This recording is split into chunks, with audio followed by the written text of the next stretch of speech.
Oh, I introduced myself now. Right.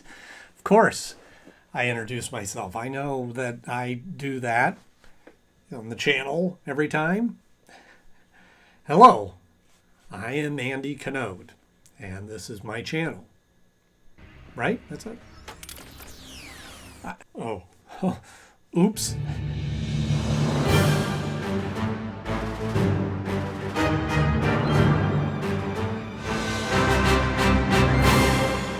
Hello friends, welcome back to the show. So glad to see all of you once again. And if you're new here, I am glad to see you. I'm glad that you clicked on that little video to check us out. And I hope that you enjoy what you see here, because this is where we go back and talk about cartoons that we grew up on in our childhood and look at them from the perspective of an adult. So if you think that this is something you might enjoy, go ahead and hit that subscribe button now. You can always unsubscribe later. Just click it. Yeah, it's just that one right there. Yeah, just click that right there. Good. All right. Thank you. Appreciate it. What about free will? But right now we're working our way through a series talking about Batman Beyond. I'll admit it, I didn't watch the show a lot when it first came out, but I'm enjoying watching it now. We're working our way through the second season, and we got a lot of content on its way. Like today's episode, Zeta. When did this air? Which originally aired on April 8th, 2000. It's an advanced tactical synthoid. Infiltration Unit Zeta. So this was an episode that obviously was created as a spin-off episode for the Zeta Project, which I have to admit, I didn't even know that show existed until my brother Josh mentioned that to me a couple of years ago about that as a suggestion to review here on the channel. And now didn't even know it existed, but I think they had high hopes for that series. You're not supposed to like it. So now that I officially know what that series is about, maybe I will review it now. But today we're talking about the episode Zeta, and we'll get into all the details about that right after our 60-second Mad Max mob to see if I can give you a complete synopsis of the episode in 60 seconds or less before that bomb blows up. Here we go. We're at school, and the biology teacher is acting kind of funny, and Terry and Max are walking out, and they go, oh, that's kind of strange that she's like that. And then the telephone company shows up, and they go, oh, Zeta, we're here to get you. And then she starts flipping around and shooting and turns into a robot. And, oh, this is weird. They go to the house of the teacher and find her all tied up. And then we're at school again, and Max is there working late on the computer, and I think Dana comes in and talking to her, and she goes, you're acting so funny. And then we see that Bruce is also going, not Bruce, Terry's going, this is strange. Well, you don't know that I'm Batman. And then we see that Max is actually the Zeta robot that has had taken her form, and she's kidnapped. And he goes, I'm just trying to branch out on my own. All I've been is trying to be a destructive thing. And Max is going, no, you don't have to be that way. You can change. Batman swoops in and starts beating him up. And then she goes, no, he's different now. It's okay. Don't do that. And he takes on a new form that composite of all these different things, and the government agency is trying to... I mean, this is set up for a whole series. Do you think I could tell this in 60 seconds? Oh, I don't know why I'm blaming you. I came up with this parameter. Anyway, so they say, well, why don't you take a composite of all the different people that you've mimicked and go out on your own? So he does that, and Batman still doesn't trust him, so he goes, well, I'm going to follow him a little bit. And as he follows him into the subway, then the NSA is there also, and they're trying to stop him, and they figure out who he is, and Batman helps distract him as they gets away, and then he goes off in the bus, and he goes, oh, okay, well, I guess this all worked out. Well, that was a messy description. You get all that? So admittingly, I didn't know anything about Zeta or the Zeta Project or anything like that. So I was a little thrown off when this episode started in the school and the problems revolved around the teacher. And I thought, oh, here we go again. Another high school-based story, but I see how that was a way into the story. And then it sets up a really kind of cool mystery. Has being Batman just given me a suspicious nature? Yes. And it all happens pretty quick. I mean, we go outside, we see the phone company, and we see the electric company or whatever it was, and them looking for Zeta and trying to figure this out. And again, it's kind of forced into the school that Zeta's using the school as a way of access to technology. And I know they kind of explain that away a little bit. Going back to school? I guess that all makes sense or is all well and good. My perception of this episode was that they wanted to do a series about the Zeta Project, as they often did in shows. I don't see this as much in animated shows, but where they wanted to do a spinoff. So they take a popular show and they figure out a way to spin off from that and capture the viewers that way. And this is obviously that setup. That's obviously why they were doing this. And it felt like in the effort to do that they were cramming a lot into this episode, really trying to maximize the amount of story that they're getting into this. I saw his daughter ride a bicycle for the first time. And the introduction of Agent Bennett and the NSA felt like they were really trying to cram that in there. So for me, not knowing much about that, and for the original viewers of this show, that's a lot of information to process that quickly. And so some of it kind of got lost on me, and I had to watch this episode a couple of times to really kind of get my head around like what this was dealing with. Special Agent Bennett, NSA! And some of it kind of passed me by as just being like filler, but I know that I'm sure that they elaborate on these elements more in the series Zeta Project. So it's just like introducing these characters and introducing what's going on, and even kind of the backstory of the robot Zeta, how that all works, was just a lot of information to try to process very quickly into this episode. You're going to be smart enough to tell me what I'm dealing with. And just to prove my point that I've said before, that I'm like the ideal audience member. I watch these shows and I'm right in the moment, right where they want me to be for each of these moments in the show. I was watching this for the first time and seeing Max in the school and watching that interaction with Dana. And granted, I'm like making notes while I'm watching this episode. But I wrote in my notes, that's a weird scene with Max. What's going on? I'll get directions from her. Him. And then figured out that she was the robot. And I thought, oh my gosh, wow, I am so gullible. I can't believe that we've already established that this robot can take on the human form of other people, like the teacher. And then I see Max acting weird and I'm going, wow, that's odd. Why is that happening?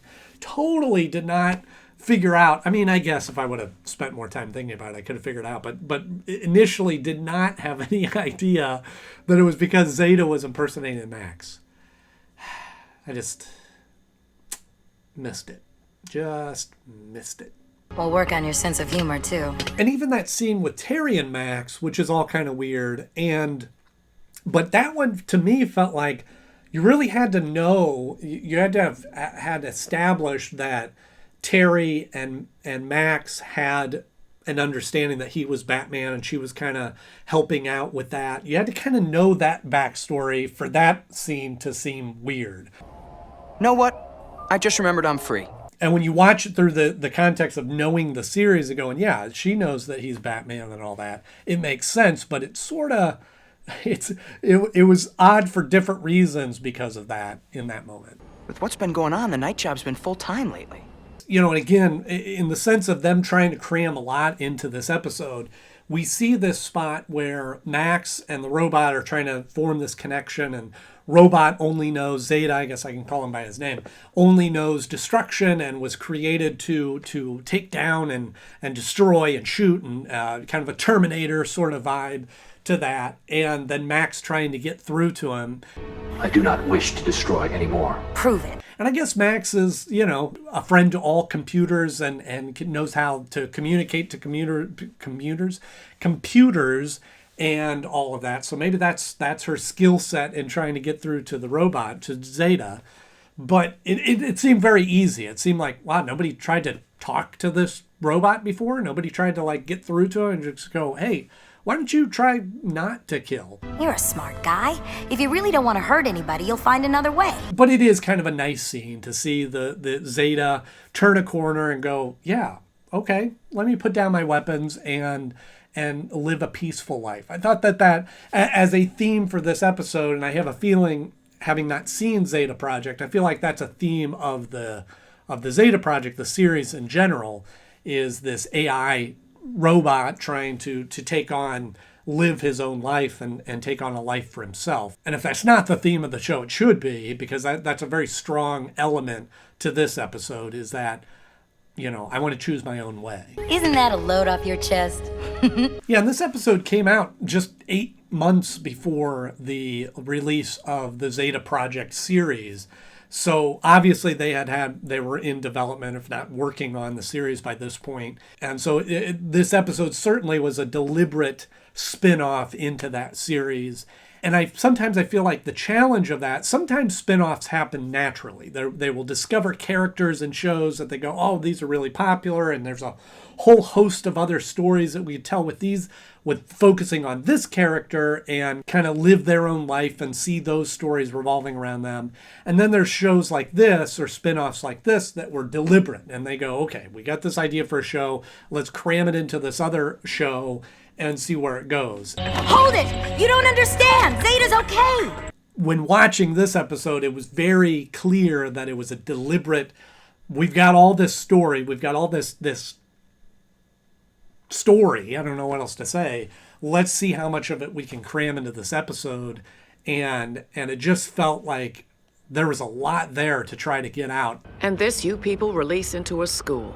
We didn't release it anywhere. And in some ways, I feel like that's good. I feel like, I would rather there be too much story to cram in than the episodes where they're trying to stretch it out. But it certainly felt like, wow, there's a bigger story to be told here, which I think sets up well for this series to go, okay, I want to learn more about Zeta and his story and see where he goes from here.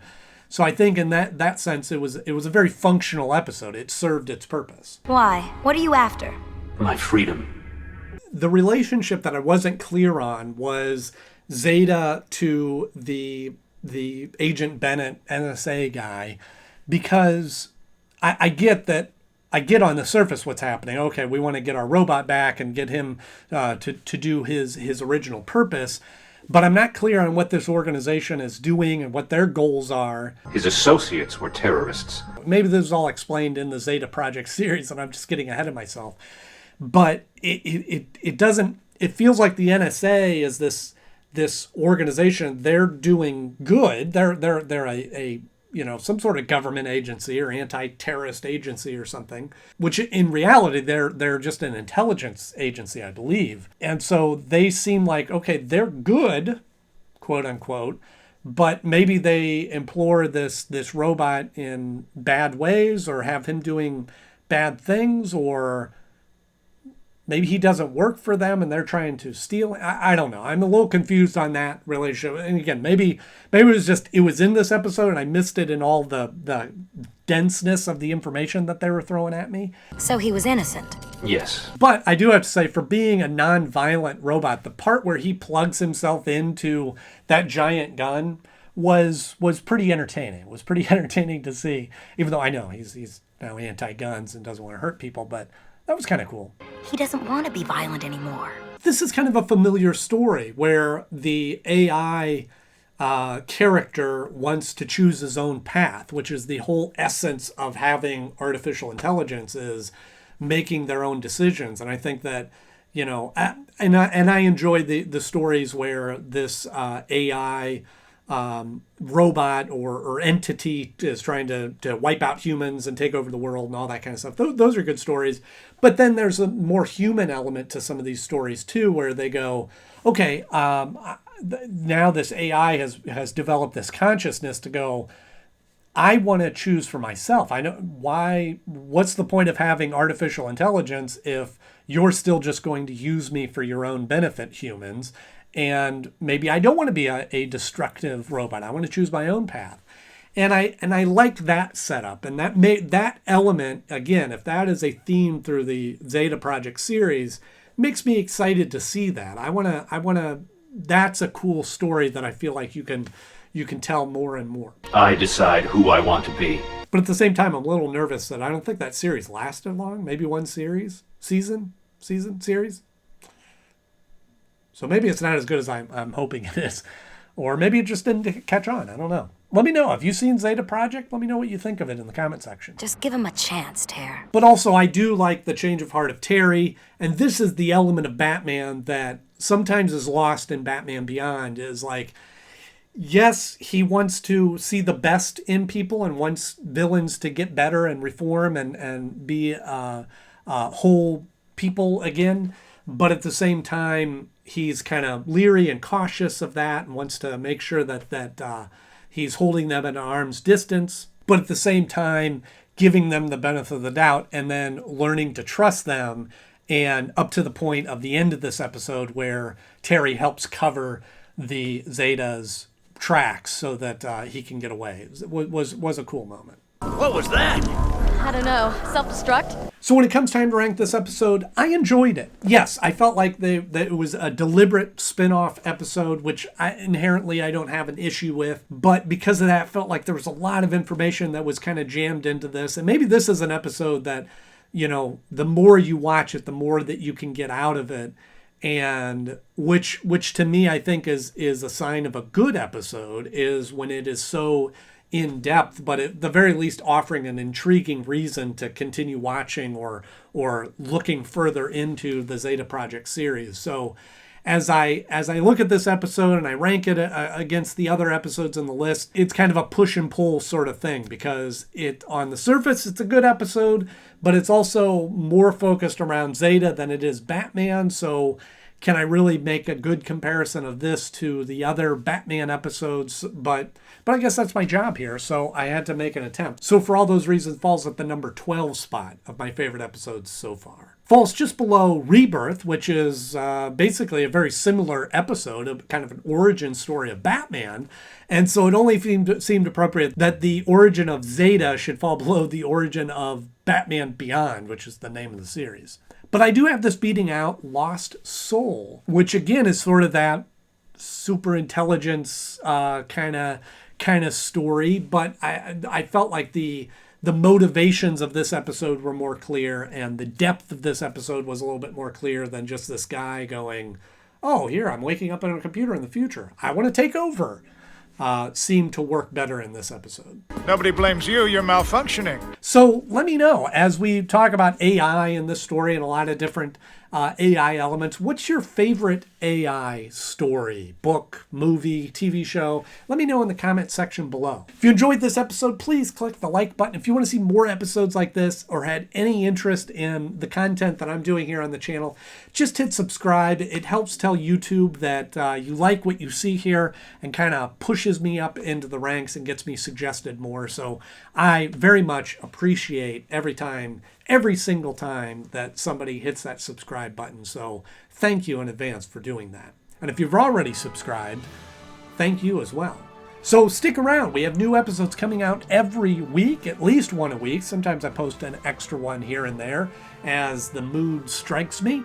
But next up, we have the episode Plague, so you don't want to miss that.